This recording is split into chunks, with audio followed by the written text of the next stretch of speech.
Welcome back to my channel பிளாக்ஸ் கோவின் தமிழ். இன்றைக்கி நம்ம என்ன பார்க்க போகிறோன்னா, நீர்மூழ்கி மோட்ரு ரொம்ப அதிகமாக ஆம்ஸ் கன்சியூம் பண்ணுச்சு. 20 ஆம்ஸ் வரைக்கும் கன்சியூம் பண்ணுச்சு.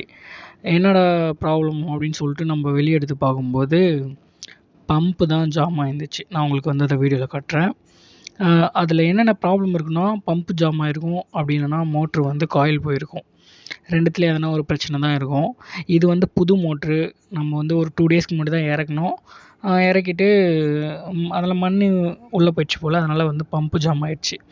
ஸோ அதனால் திரும்ப மேலே தூக்கி பார்த்தா, இந்த பாருங்கள், இப்போ பார்த்தீங்கன்னா தெரியும். நான் சுற்றி பார்க்குறேன். உங்களுக்கு காட்டணும் ஸ்பேனர் போட்டால் அது செட் ஆகலை. எல்லாம் கட்டிங் பிளேயர் யூஸ் பண்ணி சுற்றி பார்த்தீங்கன்னா தெரியும். ரொம்ப ஹார்ஷாலாம் திருப்பினீங்கன்னா உள்ள பம்பு டேமேஜ் ஆகிடும், நிறையா செலவாயிடும். அதனால் அனுபவம் இல்லைன்னா சர்வீஸில் கொடுத்து க்ளீன் பண்ணுங்கள். அப்படி இருந்துச்சுன்னா நான் காட்டுறேன் எப்படி க்ளீன் பண்ணணுன்னு. அதை மாதிரி க்ளீன் பண்ணிவிட்டு பம்பை கையால் பொறுமையாக சுற்றி பாருங்கள். ரொம்பலாம் போட்டு சுற்றிட்டிங்கன்னா பேரிங்லாம் போயிடும், அப்புறம் நிறைய செலவு பண்ணுற மாதிரி ஆகிடும். ஸோ அதனால் கேர்ஃபுல்லாக க்ளீன் பண்ணணும். ஓகேங்களா? நான் உங்களுக்கு எப்படி க்ளீன் பண்ணுறதுன்னு காட்டுறேன் வாங்க. முதல்ல ஒரு பக்கெட்லேயோ இல்லை இது மாதிரி டேப்லேயோ தண்ணி பிடிச்சி நல்லா குலுக்கி அந்த உள்ளே இருக்க மண்ணெலாம் வெளியெடுக்க ட்ரை பண்ணுங்கள். நமக்கு நம்ம ஃப்ரெண்ட் தான் ஹெல்ப் பண்ணிகிட்ருக்காரு. இப்போ பார்த்திங்கன்னா தெரியும், தண்ணி பிடிச்சிட்டோம். இதை மாதிரி நல்லா குலுக்குங்க. நிறைய டைம் 2-3 டைம் ட்ரை பண்ணிகிட்டே இருங்க. வர வரைக்கும் குலுக்கிட்டே இருந்திங்கன்னா மண்ணெல்லாம் வெளியே வந்துடும். அது வரைக்கும் நல்லா குலுக்குங்க. குலுக்குனதுக்கப்புறம் அதை அந்த சாஃப்ட்டை சுற்றி பாருங்கள். கையாலேயோ இல்லை கட்டிங் பிளேயர் யூஸ் பண்ணி சுற்றி பாருங்கள். அதுவாக தான் சுற்றணும். நீங்கள் ப்ரெஷர் கொடுத்துலாம் சுற்றக்கூடாது. அந்த அளவுக்கு நீங்கள் க்ளீன் பண்ணணும். ஓகேங்களா? இப்போ பார்த்தீங்கன்னா தெரியும், நான் நார்மலாக சுற்றுறேன். அந்த சாஃப்ட் சுற்றுது. பம்போட சாஃப்ட் சுற்றுது. இது நல்லா இன்னும் சாஃப்டாக சுற்றுற அளவுக்கு க்ளீன் பண்ணி முடித்ததுக்கப்புறமா நம்ம மோட்டரில் அதை எடுத்துகிட்டு போயிட்டு செட் பண்ணுவோம். மோட்டரில் எப்படி செட் பண்ணுறதுன்னு உங்களுக்கு காட்டுறேன். இதில் கொஞ்சம் தான் காட்டியிருக்கேன். இது நான் வீடியோ எடுக்கணும்னு ஐடியாவே இல்லை. அதுக்கப்புறமா சரி காட்டலாமே, இந்த மாதிரி ஒரு ப்ராப்ளம் இருக்குது அப்படி சொல்லிட்டு. ஆம்ஸ் எப்பயுமே 20 ஆம்ஸ்க்கு மேலே போகுது. ஒரு 1 HP மோட்டர்னால் 8 ஆம்ஸ் கன்சியூம் பண்ணும். 8, 9, 10லேருந்து 12 வரைக்கும் 2 HPன்னு வச்சிங்களேன். அதிகபட்சமாக 12. அதுக்கு மேலாம் போச்சுன்னா ஆம்ஸ் ரொம்ப கன்சியூம் பண்ணிச்சுன்னா மோட்டரில் ஏதோ ப்ராப்ளம் இருக்குது, இல்லை பம்பில் ப்ராப்ளம் இருக்குது. அப்படி இல்லைனா கெப்பாசிட்டர் கூட போயிருக்கும். அதெல்லாம் நம்ம செக் பண்ணணும். இப்போதைக்கு நமக்கு இதான் ப்ராப்ளம். அந்த மாதிரி ப்ராப்ளம்லாம் நெக்ஸ்ட் மோட்டரில் எதனா வந்துச்சுன்னா நான் அதையும் உங்களுக்கு காட்டுறேன். இதை மாதிரி நல்லா சுற்றுதான்னு கன்ஃபார்ம் பண்ணிவிட்டு அதுக்கப்புறமா இறக்குங்க போரை.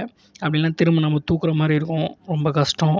இது 250 அடி போரு, 1.5 HP மோட்டர் நம்ம இறக்கியிருக்கோம். இது மாதிரி இதை பாருங்கள், கையிலே சுற்றுது பாருங்கள். அந்தளவுக்கு சாஃப்டாக இருக்கணும். சாஃப்டாக இருக்கான்னு செக் பண்ணிவிட்டு, இன்கேஸ் பேரிங் கூட சில டைம் போயிட்டுருக்கும். அப்படி போயிருந்துச்சுன்னா கண்டிப்பாக சர்வீஸில் கொடுத்து சேஞ்ச் பண்ணிவிட்டு அதுக்கப்புறம் மாட்டுங்க. இப்போ நம்ம மோட்டரில் பம்பை ஃபிக்ஸ் பண்ணிட்டோம். பம்பை ஃபிக்ஸ் பண்ணிவிட்டு உங்களுக்கு அந்த போல் நெட்லாம் இருக்கும், அதை கரெக்டாக 4 கார்னர்லேயும் 4 இருக்கும். 4 போட்டு வயர் வரதுக்கு ஒரு காடி கொடுத்துருப்பாங்க, காட்டுறவாங்க. பார்த்திங்கன்னா தெரியும். அந்த காடியை தனியாக வச்சுட்டு 4 போல் நெட் போட்டு டைட் பண்ணுறேங்க. டைட் பண்ணி முடிச்சுட்டு இதுக்கு தனியாக ஒரு க்ரில் கொடுத்துருப்பாங்க, இதை க்ளோஸ் பண்ணுறதுக்கு. அந்த க்ரில் போட்டு பார்த்திங்கன்னா தெரியும் உங்களுக்கு, நான் மெஸ்லாம் போட்டு கட்டியிருக்கேன், டேக் போட்டிருக்கேன். அதுக்கப்புறம் கயிறுலாம் போட்டு கட்டிட்டு எப்படி போர் இறக்குமோ அதை மாதிரி இறக்கிற வேண்டியது தான். இறக்கிறதுலாம் நான் அதில் காட்டலை. அதை நான் நெக்ஸ்ட் வீடியோவில் ஒரு புது பம்ப் எப்படி நம்ம போரில் ஃபிக்ஸ் பண்ணுறது அப்படி சொல்லிட்டு கண்டிப்பாக போடுறேன். இப்போதைக்கு மோட்ரு ஏன் அதிகமாக ஆம்ஸ் கன்சியூம் பண்ணுது அப்படின்றது தான் இது. நான் ஸ்டார்டிங்கில் எடுக்கலை. அது 19.6 20 ஆம்ஸ் வரைக்கும் போச்சு, நான் அதை எடுக்கலை. இப்போ நீங்கள் மீட்டரை பார்த்தீங்கன்னா தெரியும், 000 இருக்குது. நான் ஸ்டார்ட் பண்ணுறேன், பம்பை ஸ்டார்ட் பண்ணுறேன். க்ரீன் பட்டனை ரொம்ப நேரம்லாம் அழுத்தி பிடிக்கக்கூடாது, ஜஸ்ட் ஒரு செகண்ட் அழுத்தினீங்கன்னா இப்போ பார்த்தீங்கன்னா 10 ஆம்ஸ், 9.94 அப்படின்னு மாறி வரும். 10 ஆம்ஸ் ஓகே, மோட்ரு பர்ஃபெக்டாக ஒர்க் பண்ணுதுன்னு அர்த்தம். அது 10க்கு மேலே போகக்கூடாது. நமக்கு 9.86 ஓகே. 10க்குள்ளே இருந்தால் பிரச்சனை இல்லை. இதே கன்சிடெண்ட்டாக வரணும், மாறி வரக்கூடாது. இப்போ பார்த்தீங்கன்னா தெரியும் தண்ணியும் வருது மோட்டரில் எதனா ப்ராப்ளம்னா ஸ்டெப் பை ஸ்டெப்பாக செக் பண்ணுங்கள். அதெல்லாம் நான் எப்படின்னு ஃப்யூச்சர் வீடியோவில் கண்டிப்பாக போடுறேன். வீடியோ லாஸ்ட் வரைக்கும் பார்த்ததுக்கு ரொம்ப நன்றி. இது நான் எப்பயும் சொல்கிறேன், வெறும் ஸ்டார்டர் பாக்ஸில் இருக்க ஆம்ஸை பற்றி மட்டும் தான் பேசியிருக்கோம். மோட்ரு இறக்கிறதுக்கு முன்னாடி மேலேயாச்சும் ஒரு டைம் ரன் பண்ணி செக் பண்ணிக்கோங்க, ஆம்ஸ்லாம் கரெக்டாக இருக்கான்னு சொல்லிட்டு. அதுக்கப்புறமா தான் நீங்கள் மோட்ரு இறக்கணும். இல்லை மேலே இருக்கும்போதே ப்ராப்ளம்னா இறக்கிடாதீங்க, ரொம்ப கஷ்டம். திரும்ப தூக்கிட்டுலாம் ரொம்ப கஷ்டப்படணும். ஸோ மேலேயே இருக்கணும்.